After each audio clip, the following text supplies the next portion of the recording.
This episode of the Brewtally Speaking Podcast is sponsored by Podcorn. What is Podcorn? Podcorn is a marketplace that connects podcasts, like this one, with businesses of all kinds looking to raise the awareness of their brands through ad reads, interview segments, and more.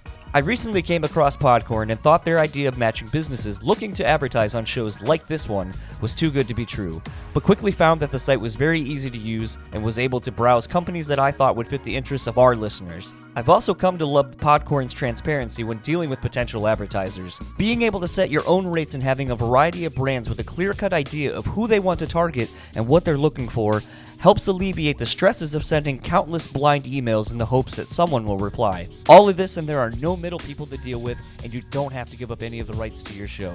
So huge thanks to Podcorn for sponsoring this episode of the Brewtally Speaking Podcast.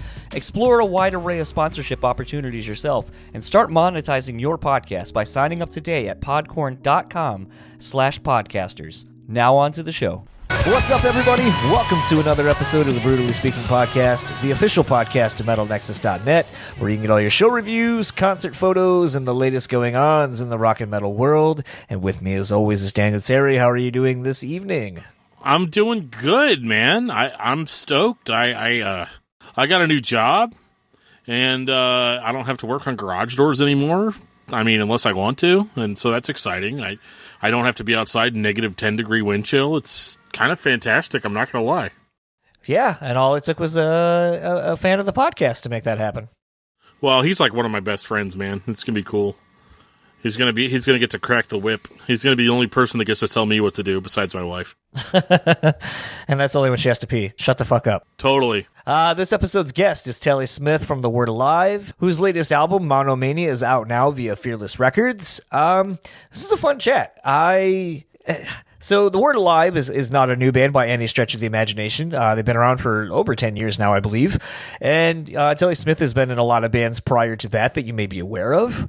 And it was one of those things where, to be completely honest, I'd heard him on some other podcast and some other interviews, and he just kind of seemed very dry, for lack of a better term. And it really wasn't until I heard him on the Lead Singer Syndrome podcast with Aaron Gillespie, Vic from Pierce the Veil, and him, and I kind of got a different side of Telle, and I was like, I was texting or messaging with Amy, their publicist, and I was like, it's the first time I think I've laughed at things he said. Like, I felt like I got a better understanding of who Telle is as a person, and I don't know if it's something different about this record, this album cycle, or just the last, year or so, but I feel like it just feels like he's more personable now than I've really ever heard him in an interview. And she was like, absolutely, I was laughing several times at things he was saying. Let's set up an in-person with you two.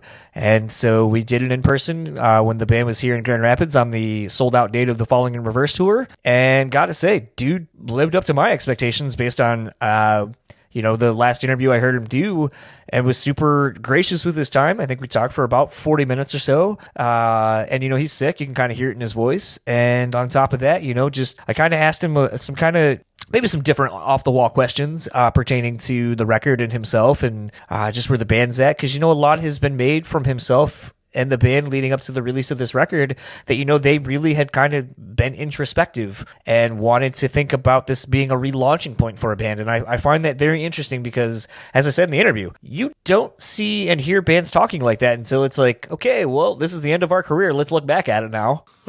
Right, yeah, that introspection is very unique, I think, for this type of band, even, in that, and this is not me, like, as a knock, but, like, their music to me is like vanilla ice cream. It's not, it's not like it's going to, like, shake up, like, my conventions on, like, crazy music. Of course, we all know I'm a meathead, so whatever. But, like, it's interesting to see a band like this that, like, their music makes people feel good, to be that introspective and to have that kind of perspective on, like, where have we been and where are we going? And, like, I liked what you guys talked about in the interview as far as, like, personal growth and how, like, we're not the same people we were when we debuted, And we've grown considerably, and we're trying to kind of incorporate that into our newer output. And that's sometimes the interesting thing when doing some of these chats is, and admittedly, I'm not the biggest Word Alive fan either. Some of these bands, when we talk to them, and I think Dan will understand right where I'm coming from, some bands came at a time where, we're just not, we weren't the demographic. They had already, we weren't the young teens trying, buying records and going to concerts with our parents' money.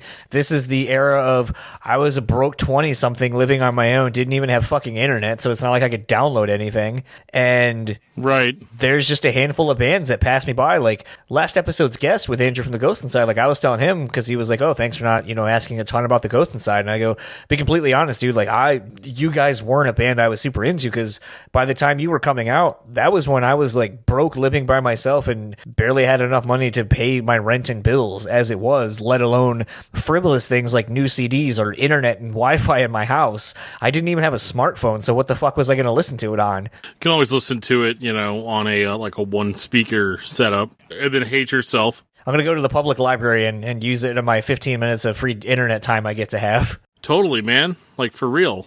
That was a thing. You could go to the public library and use the internet, but only for like 15 minutes at a time. And then if you wanted to print anything off on the internet, it was like 25 cents a sheet. Yeah, I mean, absolutely. It's kind of the American dream, and you're introducing new listeners, whether they're voluntary listeners or not, to a band that you like. And, with this band especially, I think that's fine. Nobody's going to get upset. No, and that's the thing, is I really do hope if there are fans of The Word Alive that are listening to us and actually listening to the intro, I did really like this new record. It kind of reminded me a little bit of The Plot New, another band that has, kind of gone into this alternative metal-y indie rock kind of thing. I mean, it's getting to the point now where a lot of bands are kind of introducing so many different genres that it's kind of hard to really pinpoint what it is. It's kind of becoming its own thing, but I did really enjoy this record, and there was a handful of songs that I really liked, and like I said, Monomania. I mean, it's an interesting word.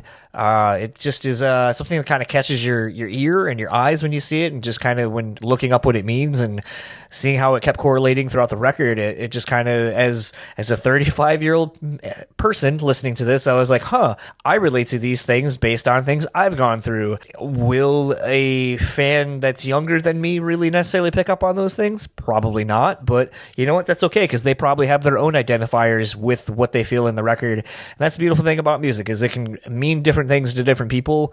Dan and I can listen to the same Cannibal Corpse song, and I might be like, and Dan's like, oh my god, the story it was telling was like a real-life horror movie, and I'm like, cool, I guess, I don't know, sure, riffs.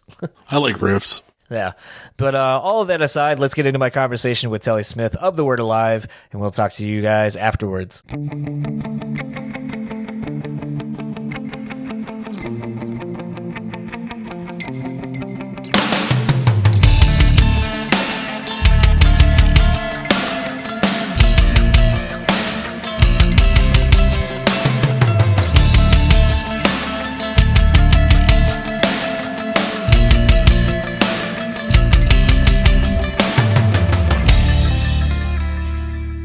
All of that aside, I have the pleasure of talking to Telle Smith of The Word Alive, whose latest record, Monomania, comes out.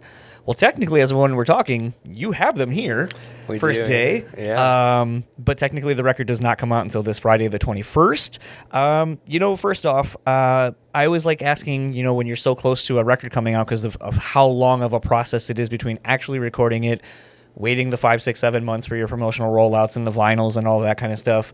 You're 2 days away from it officially being out. How do you feel currently about it? We're all super excited. It's definitely starting to hit that anxious moment. We're starting to see the reviews come out. We're starting to have, some people have gotten their pre-orders within the last couple of days that live the closest to the manufacturer. And so it's great. It's definitely there's a lot of anxiousness involved in it, because I want it to just be out already and get past the whole first week, 2 week thing where it's all about numbers, and then I want to get past that to where it's just about the message of the record and just seeing our fans connect with it. So it is kind of interesting in this day and age. It used to be a thing of when fans would get their record early, you're just so stoked, as the fan getting holy shit, I pre-ordered it, I just didn't expect it to show up now.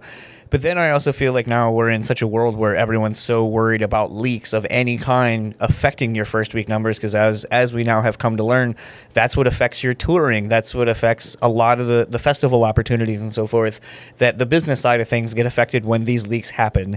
And so I always have wondered, now that is kind of the world we live in, do you kind of worry, or is it like 2 days, who cares? Like, it is what it is. To me, it doesn't really matter at this point. I mean, if you leak like a month out or something, that's when you would be really bummed. But this is the least amount of leak stuff that we've had to deal with, which has been really nice because, every album there's at least something, and, we're patrolling, and then we're like, oh shit, here, and then we're having to do takedown stuff.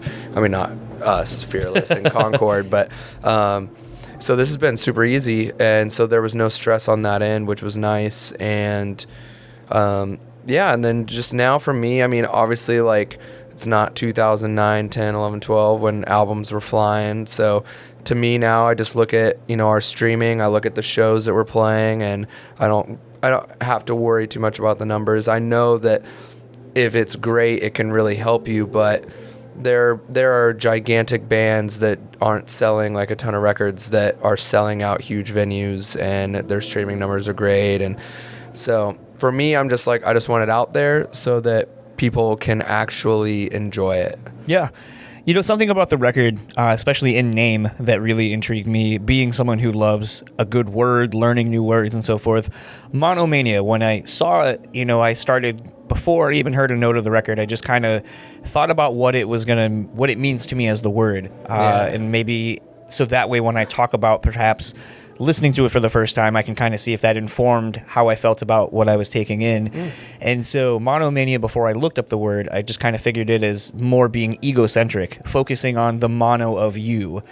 And in looking up the word itself, because then at that point I wanted to know like how close I was, it's basically an exaggerated or obsessive enthusiasm or a preoccupation with one thing. So I guess you could put it and focus it on ego, but I kind of like the non-entities of what that is it could be anything that you're singularly focused on, whether it be a relationship, whether it be yourself, whether it be anything. And kind of then at that point, looking and re-listening to the record a couple of times, I kind of felt like you touched on that sense of singular things, but it appealing to a wider array of topics. So at what point did this word come into your vocabulary? And at what point did you know that, like, this is kind of what I want the record to be, and perhaps kind of be a theme throughout the record? Well, so as, I had been writing and talking about the songs and the themes within the songs and what they're about, and just sharing stories with the guys, there was a kind of a theme that was underlying in a lot of them, and a lot of it came from, loss of perspective, fixation on the wrong things, whether that's like you said, a relationship, an emotion, just kind of like a habitual way of living or thinking and feeling. And as I was describing how I felt to the guys, and we were trying to come up with a title, and I was like, this overall vibe is like what is in every song, and we were trying to find like what is one word that represents all of that. And Tony actually, I think he was just typing things that I was saying into Google, and then Monomania popped up, and it just like instantly we were like, he read literally like what you just did. He started reading the description of it, and everyone was like, that's what this is. Like, that's what these songs are. And so it felt right. It felt perfect. And then the what became the title track was originally titled Madness. But we didn't want it to stay that. That's just what that was the working title. The working title. And so that we were just like, well, this song embodies like, the middle ground of the record of, all the things I think that you can hear throughout the record. And we were like, this should be the title track. And it just, everything just spawned from that. And it was pretty easy. Deftones in the background. Of course. I mean, that's what you got to sound check a room to. Those drums, especially. Oh, it's incredible. It's one of the sexiest drum beats ever. Yep, it is. Anyway. It is kind of interesting too, because in thinking about the word itself, kind of the themes expressed on the record, something that's been pretty prevalent in a lot of the press you've been doing leading up to the release of this record is basically reflection on the last 10 years of the band and kind of what you want the band to be moving forward, and just kind of reflection as a whole. And it's kind of interesting because I feel like there's the dichotomy or the duality, I guess I should say, of when I think of Monomania, I typically would end up thinking of, egomania. And it's kind of interesting in thinking about everything I've been just kind of in preparation for this interview with you is thinking, and I know I'm using that word a whole bunch, about the last 10 years of your band and thinking about it almost in a business perspective, kind of self-reflective at times, and wondering, a lot of times you don't hear bands talk about their career and looking back and thinking about what they want to do moving forward until you're kind of in the twilight of it. And then it's more of a, man, I can't believe we did all these things. And you're kind of just resting on your laurels at that point. I find it interesting, being in my mid-30s, I think about a lot of the things I've done in the last 10 years and going like, when I was 25, holy shit, I thought I knew everything and I was a bad motherfucker. And then it's like, no, I really wasn't. Sometimes I'm amazed at how horrible life shit didn't happen to me with my naivety. But here I am having learned and that I approach things a lot differently because of those experiences as well. What did you learn about your band in that process of looking back? And what did it inform moving forward for you? The word ego, it was kind of drawn to it. I think that is what is the driving force behind a lot of mistakes we make as we're growing up. And it can continue on the rest of your life if unchecked. And, I think for me, ego is a word that some people just associate with this outward, like, just flamboyancy almost, where you're like, oh wow, he has a huge ego. That's not the full extent of what ego touches on, and a lot of it is internal, and a lot of it is the things you say, your actions, the choices you make, why you do all of those things. In my opinion, I think ego is the why of so many decisions we make, and we are, for the most part, just unaware of our own ego. And it's not necessarily like you're an ego as in you don't give a shit about anyone and you think you're the shit. It's not necessarily that. It's just you're not really taking time to stop and think about other people, how what you do, say, feel can impact them, and then really look on yourself and take responsibility for your own thoughts, actions, emotions, or emotional output at least. And so for me, like, it is very apparent in the songs. I was going further and further away from my true self and living through, what they would call the ego version of yourself.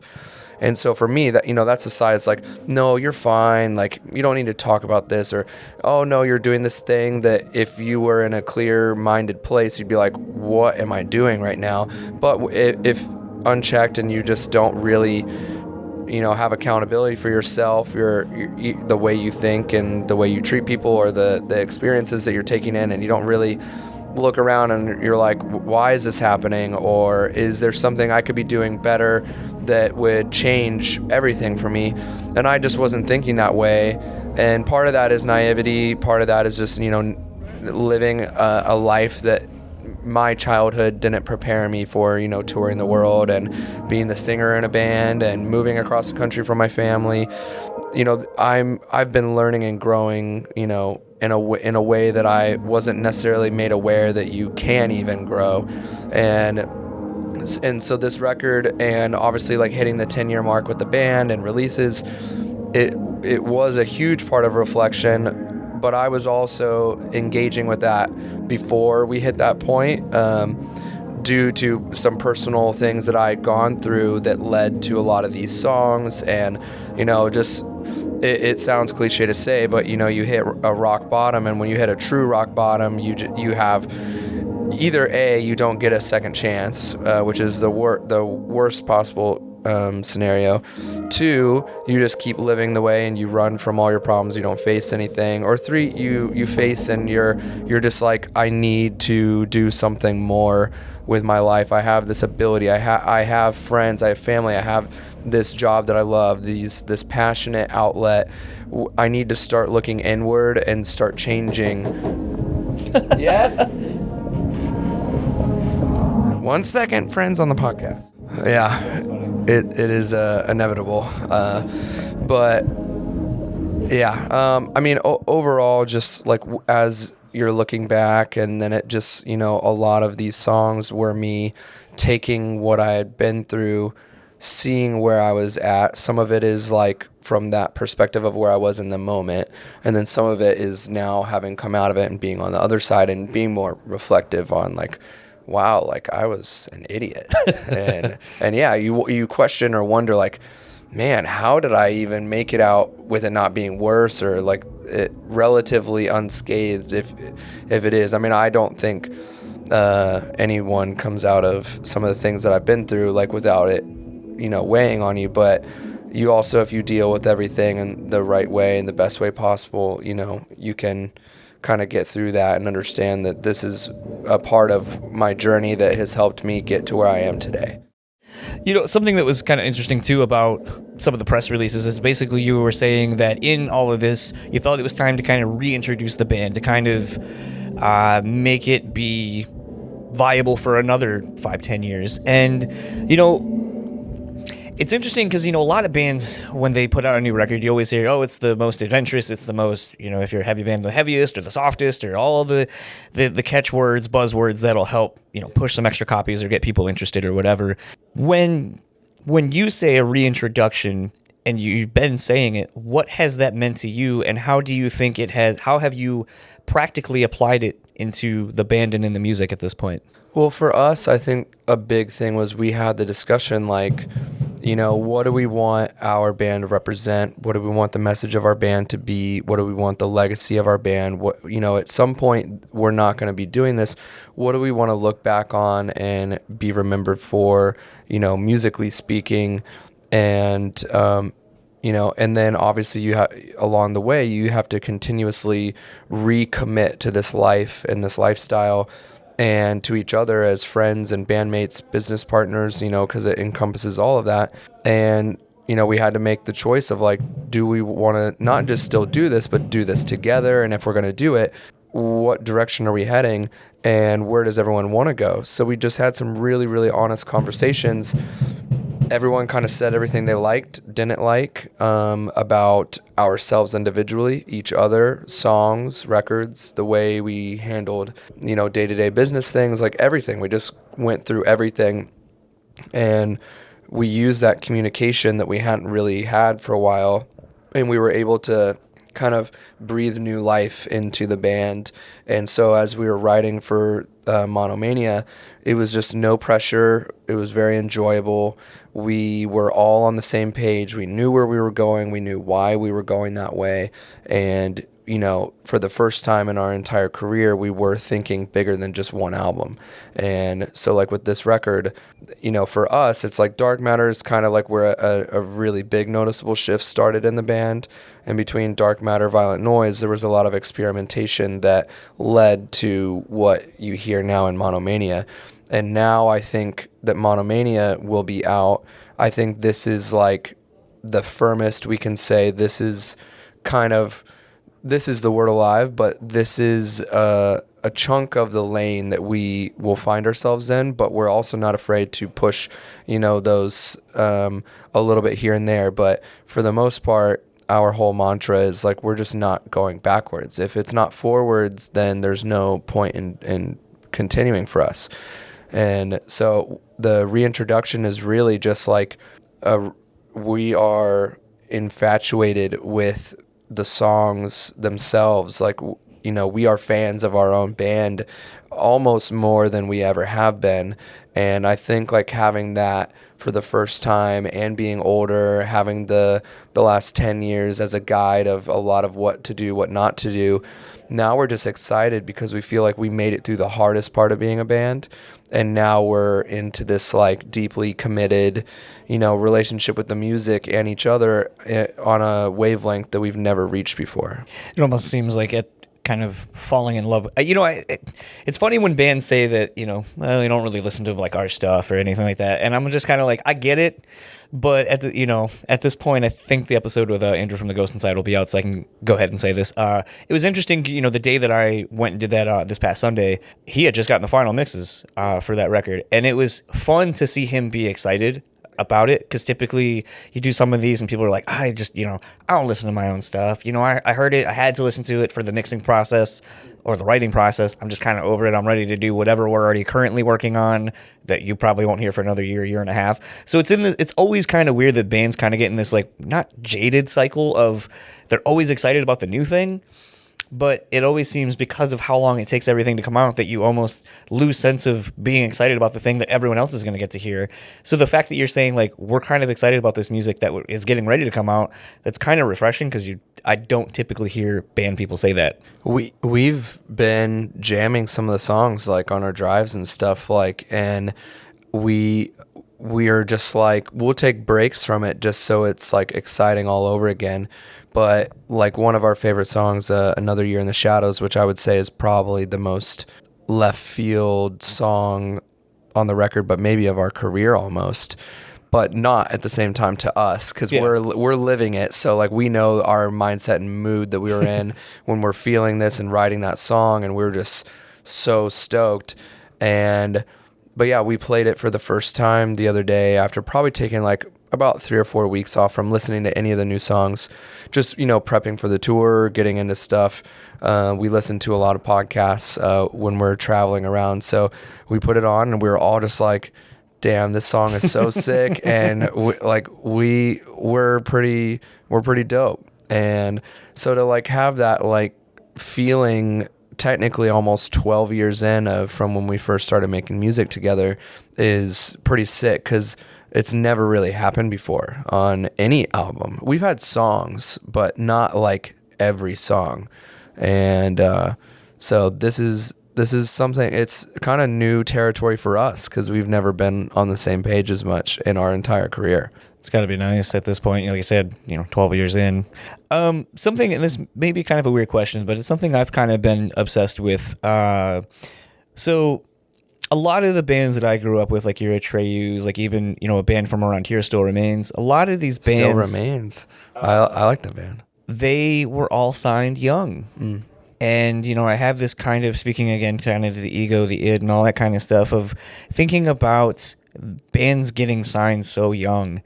And basically something that started as a love of just creating with friends becomes a product. And being told this product that you're making, even though that's not what it should be, is not good enough. It's not going to sell. We don't hear this. We don't hear that.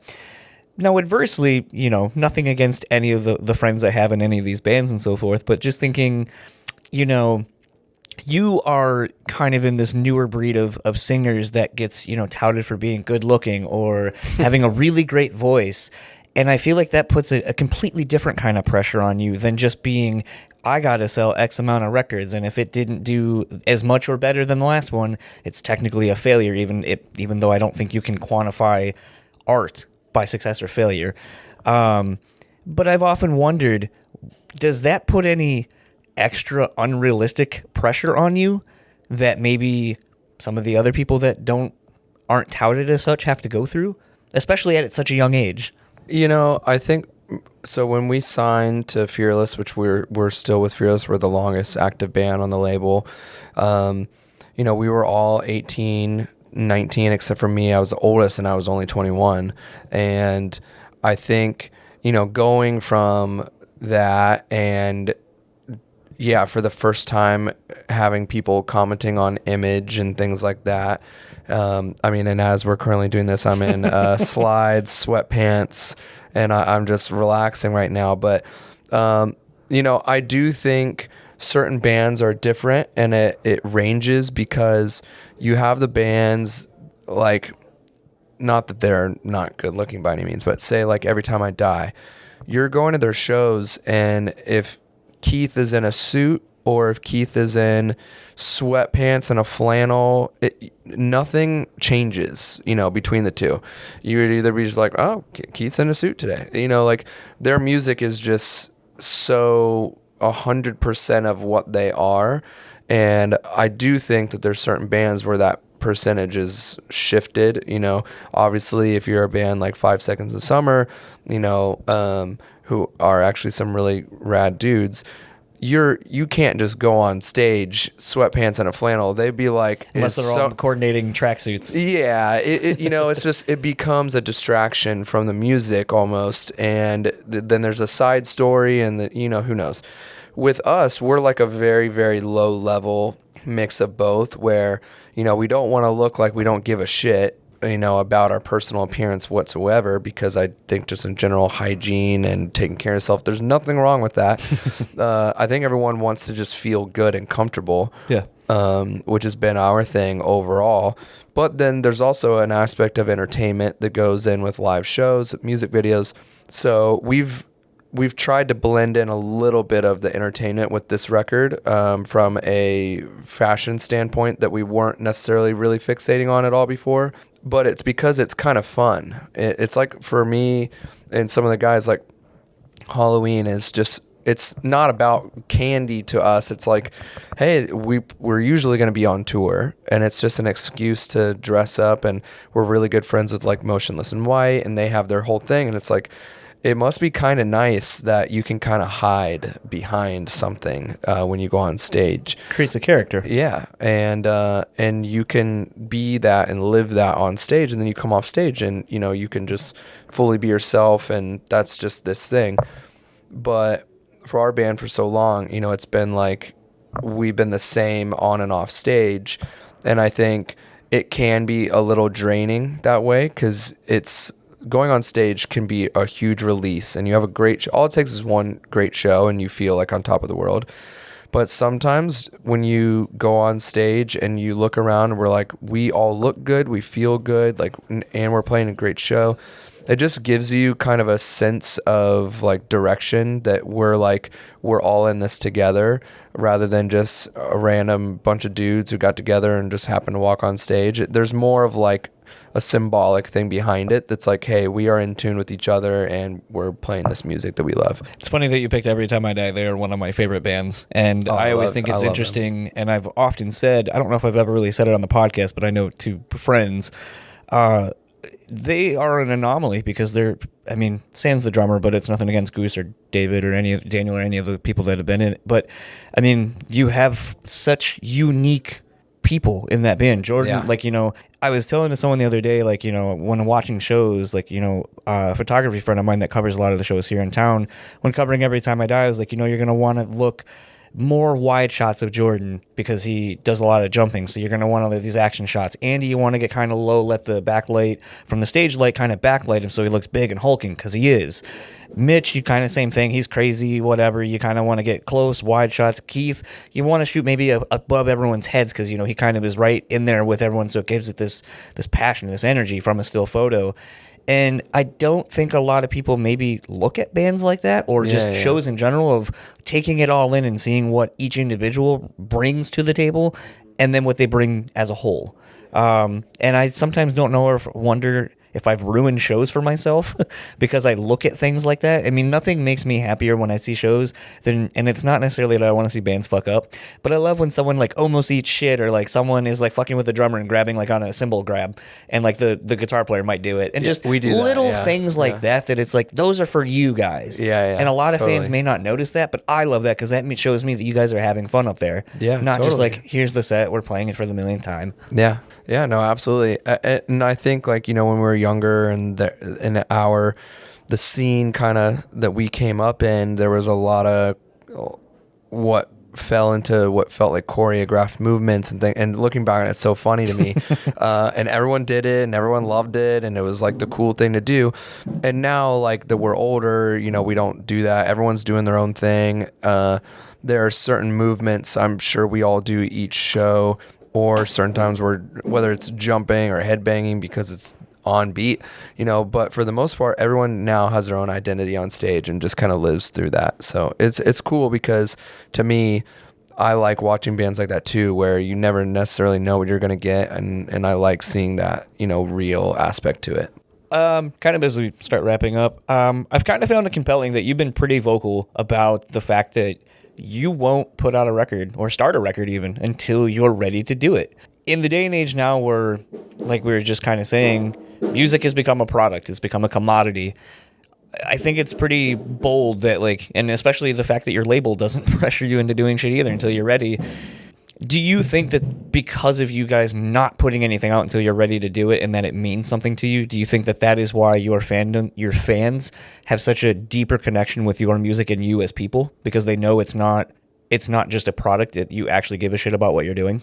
I mean, I would hope so. And yeah, I mean, there is a common misconception about things, and obviously part of that is in part to the stereotypical 2-year cycle roughly when albums come out, and we've kind of adhered to that for the most part. But if you live or know even a glimpse into the lives that we live, like, a lot happens in those 2 years. And especially whether you're struggling, seeing the world, your perspective is being changed, and you're learning more about yourself and the people around you all the time. So 2 years to me is like the longest I probably would want to go, only because so much happens that I'm like, I want to write about this while I'm feeling this.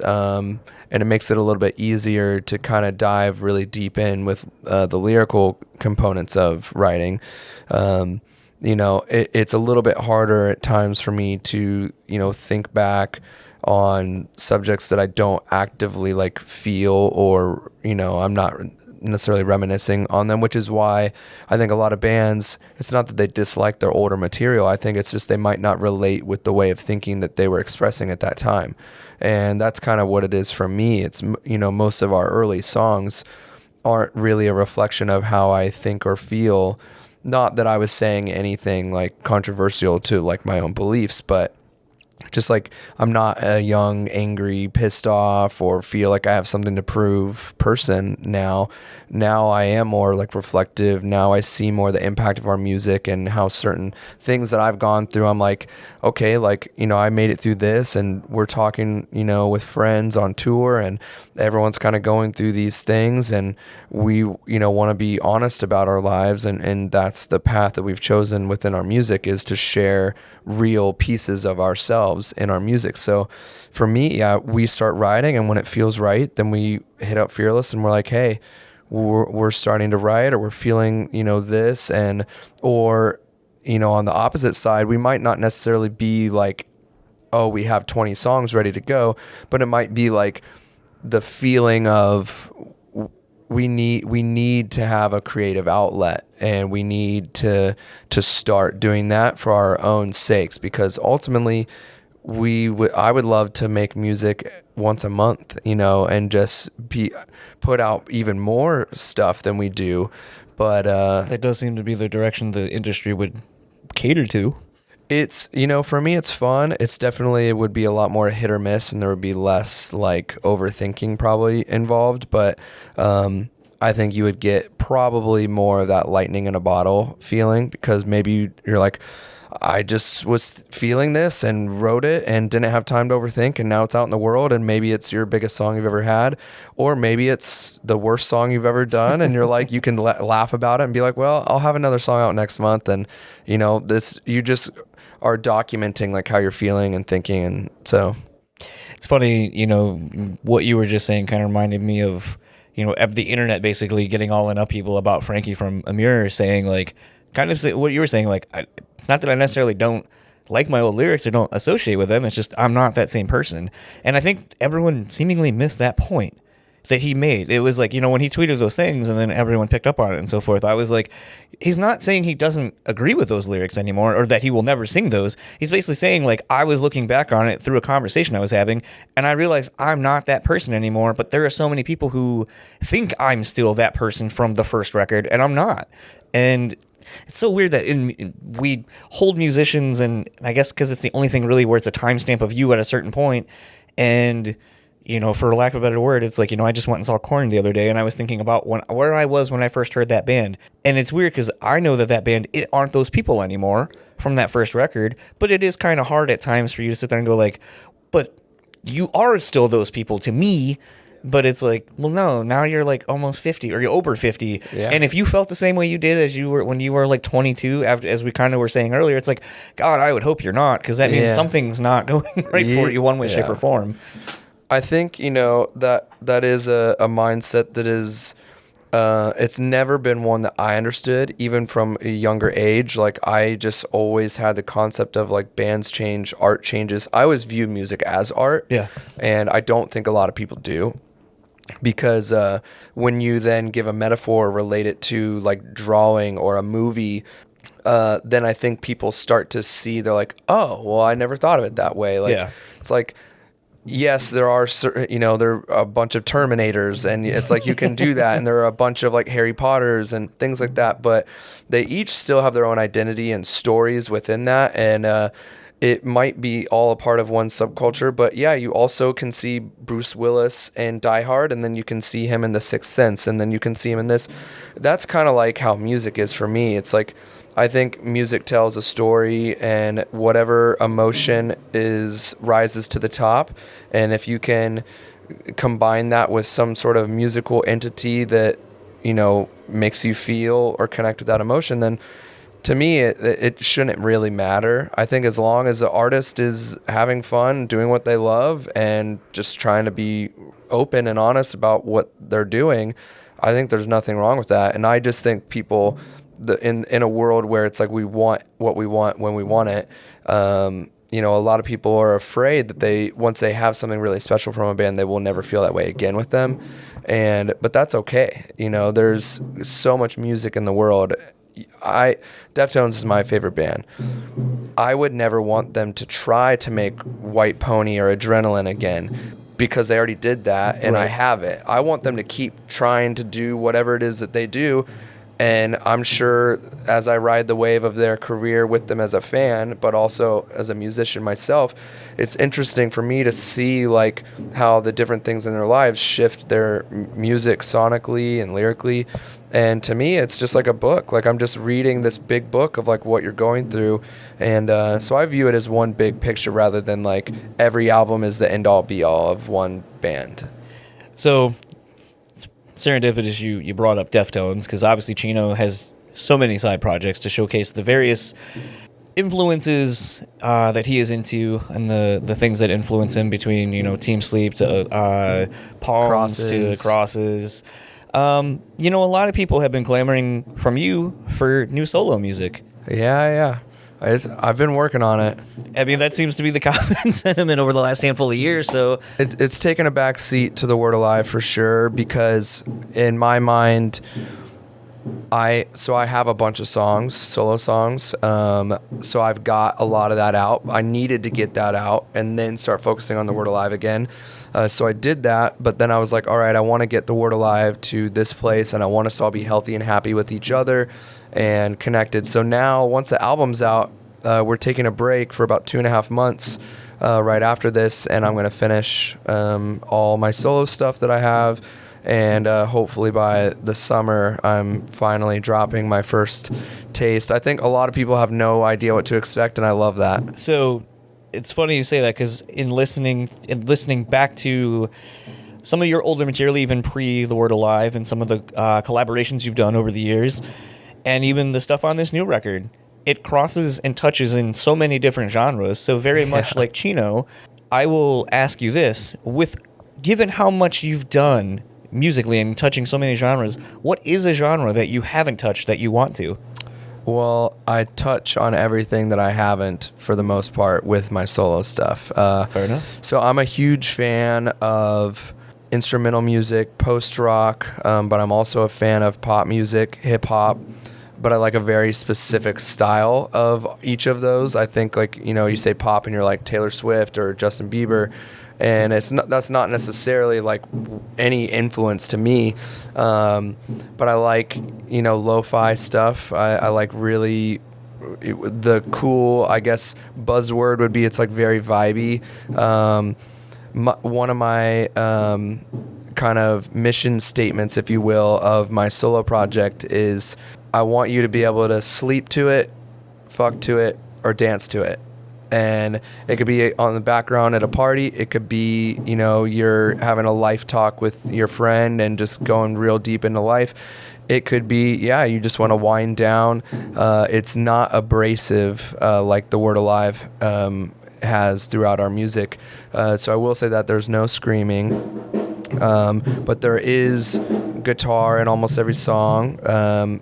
There is not live drums in every song, but there is in most of the songs. Luke Holland, our old drummer, actually featured on one of my favorite songs I've ever written, and I can't wait for that song to come out. But yeah, so it's just me being able to do whatever I want and no rules. I don't feel the need to get something from it. It's literally just for me, and if no one liked it, that'd be fine with me. But from my circle of friends and industry friends that have heard some of it, it's surprising to most of them, and it's nice for me because while there are some elements of my voice that you'll recognize through the Word Alive to that, there's still so much more that I feel like I can do with my voice that just doesn't make sense to in the Word Alive. So this is me kind of connecting all the dots of everything I'm truly inspired by and influenced by, and without taking away from the Word Alive.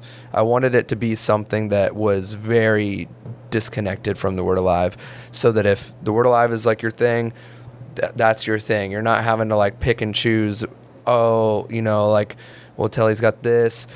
If you love the Word Alive, you might like this, but you could easily love this and not like my band, or like my band and not like this. And so I think I did what I set out to do, and now I'm just in the mixing stage, and I'll probably write one or two more songs, and just to see if I can top something I've done. But yeah, I'm really excited about it. Obviously, fans have been very patient over the years.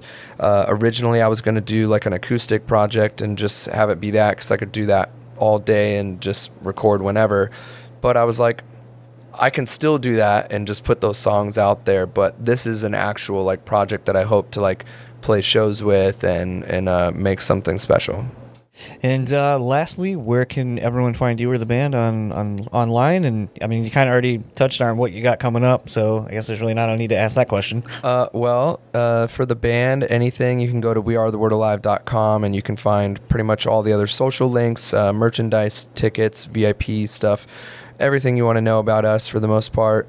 And then for myself, I'm usually hanging out on Twitter, Instagram, which is Telle Smith, Telle Smith on Twitter, and then Telle TWA on Instagram. I'm on Facebook as well. I got a fan page on there, but I'm pretty active on Twitter and Instagram. Thank you very much, and looking forward to the show tonight. Yeah, thank you. And that was my conversation with Telle Smith of the Word Alive. Once again, thanks for taking the time to talk to us. It's always great when people actually give you, a decent amount of time. There was no, okay, we got to wrap this up in this amount of time. I was trying to be aware of it because, as you could hear, like I said, he was sick, and I know the band was playing soonish, but it was one of those things where, I didn't feel rushed. I felt like I was able to kind of talk about things. If there was a cool little tangent I wanted to talk about, I could kind of ask him a question based on that. And, after we were done, I was kind of like, hopefully, I know the record's coming out, and I know you've been doing a ton of press. Hopefully that wasn't too bad. Not a lot had been coming out yet about, press in general for this record. So I was like, maybe you're going to ask some of these things a million times, and I just don't know. And he goes, no, man, it's cool. And then I brought up the thing I said in the intro where I was like, yeah, I just, I always kind of wanted to talk to you because, I know, I respect that a lot of people like you and, your voice and so forth, but I never felt like you liked doing press. So when he was like, well, I'm just at the point now where I just don't have time for bullshit. If you ask me bullshit questions, I'm just not going to answer them and I'm not going to feign interest in your questions. And I was like, you know what? I respect that. Yeah, totally. So it was one of those things where I thought that was pretty cool. And, at the very end, sounds like we're going to get a Telle Smith solo album. So I know seemingly the internet has been rampant wondering when the solo record's coming, so sounds like we are getting it here very soon. So all of you Telle Smith Word Alive fans will have a lot to look forward to in this 2020. Yeah, man. I think it's going to be really exciting. I've listened to the new singles. I haven't listened to the whole record, but the singles seem pretty promising, and I'm not really the kind of guy that's into that sort of music, but I still found them very smooth and entertaining. Yeah, I mean, like I said, that's the kind of thing, and I felt kind of like a dickhead for asking this question where I was like, so, a lot of people really put you in the upper level of talent as far as singers, but you're also touted as being like a really good looking dude and on the cover of like these magazines and so forth. And like, does it hard to like try to maintain a career where you're looked at as a, I don't want to say a sex symbol, but just basically looked at, you know, in high regard for your looks as well as your voice? Because,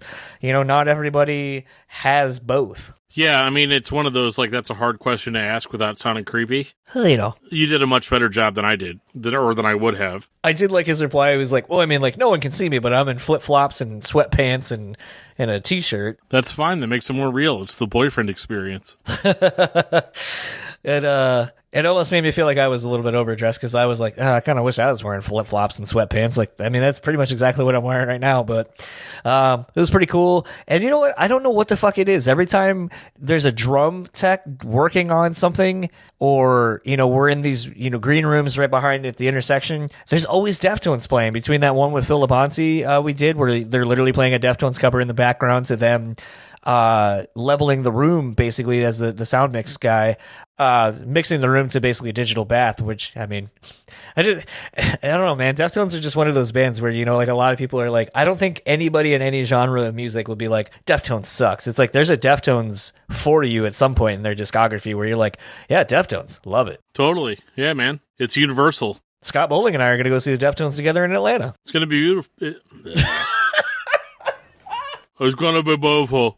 It's going to be beautiful, man. Yeah, I'm Atlanta, so great. I'm going to try to make it out for that if you decide to do the Scott Bowling YouTube show. I'm going to be there for that. I mean, I don't know. That's really, I mean, if Scott's listening to this and he hears this, I know he said he wanted to have me on the show, but I don't know in what regard, because now he has a podcast too. So I don't know. I don't know if he means this podcast show or like the YouTube show. I don't think anyone would want to. I have a face for radio, which is why you don't ever see me, even when I do the in-persons. Usually the focus is not on me. So I don't think anyone on YouTube would want to see me, but if you would like to keep up with the Word Alive, simple enough, Word Alive on Facebook, Instagram, and Twitter. If you would like to keep up with Telle Smith, you can find him on Instagram at Teleportation, clever name, and Twitter at TellyTWA.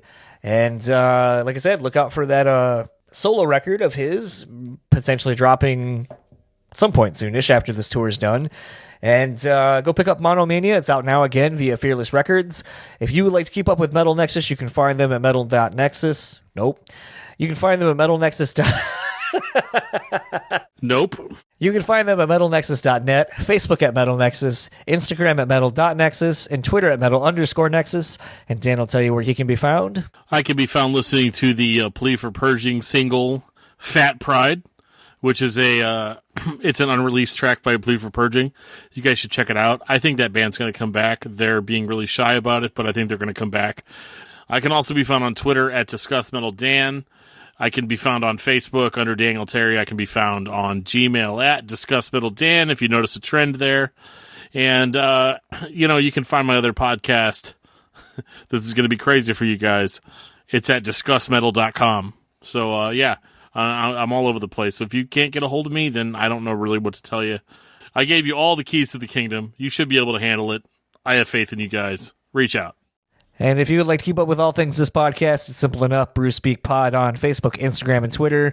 Patreon at Brewspeak Pod if you'd like to support us monetarily. If you would like to support us non-monetarily, whatever podcast catcher you are listening to this on, you can rate and review us. That would be greatly appreciated. If you would also like to support us monetarily, we have pins. $15 gets you a pin, shipped anywhere in the U.S. If you live outside of the U.S., hit us up, let us know, and we can figure something out. Email us at brewtallyspeaking@gmail.com. And our sponsors, we have On Point Pomade. Keep your beard and hair looking great. Go over to onpointpomade.com. Use our code BSP15 and get 15% off your total purchase. Let them know that we are sending you. Support them for supporting us. Head on over to Facebook, Instagram, and Twitter at On Point Pomade and keep up with all the latest going-ons with what they're doing. And the Bean Bastard Coffee. Head over to thebeanbastard.com and get you some delicious coffee. Facebook and Instagram at The Bean Bastard. Let them know that we sent you. Buy some coffee. Stay awake. Enjoy their product. Support them, again, for supporting us. And for the Brewtally Speaking Podcast, I am John. I am Dan. And we will talk to you all next time.